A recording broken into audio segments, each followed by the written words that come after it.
এনসিপির বিষয়টা নিয়ে একটু জানতে চাচ্ছিলাম যে এনসিপি যে যতগুলো আসন পেল এটা কি জামাতে থাকার জন্য পেল নাকি যদি যেরকম বলছিলেন জনাব এম এ আজিজ তাদের নিজেদের স্বতন্ত্রভাবে নির্বাচন করা উচিত ছিল, সেক্ষেত্রে কি আপনার কি মনে হয় তারা কি এই 6টি আসন বা 7টি আসন আসলেই পেত নাকি জামানত হারাতো?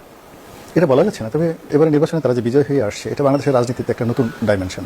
এই কারণে আমাদের ইতিপূর্বে যে আন্দোলনগুলো হয়েছে গণ অভ্যুত্থানগুলো হয়েছে 69 থেকে আজ অবধি, তো ছাত্ররাই নেতৃত্ব দিয়েছে, কিন্তু এনসিপির মতো কেউ মন্ত্রী হয়নি ইতিপূর্বে। এনসিপির মতো এভাবে সরাসরি এত অল্প সময়ের মধ্যে 17 মাসের মধ্যে একেবারে জাতীয় পর্যায়ের নেতা হয়ে জাতীয় সংসদ নির্বাচন করে এইভাবে নির্বাচিত হওয়ার ঘটনা কখনো ঘটেনি।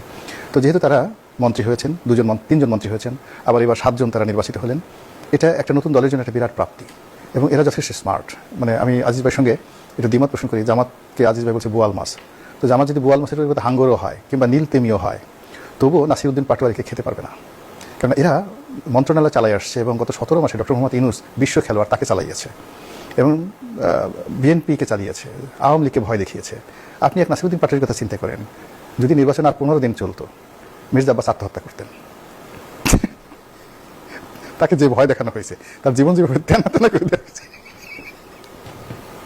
তো এই যে তারা সফলতা লাভ করেছে, এই সফলতা দিয়ে আপনি দেখবেন যে পার্লামেন্টে বিএনপির জীবন হারাম করে দেবে, এমন সব কথাবার্তা বলবে যে কথাগুলো বিএনপি কল্পনাই করতে পারে না।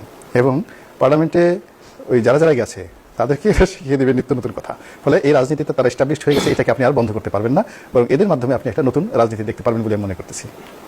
আমরা এখন তারপরেও গোটা বাংলাদেশ বলি, বিশ্ব বলি, সবার চোখই আসলে এখনো বাংলাদেশে। কারণ একটু যদি আমরা সাবকন্টিনেন্টের দিকে তাকাই, শ্রীলঙ্কা বলি, বাংলাদেশ, নেপাল, সবকিছুর মধ্যে বাংলাদেশেই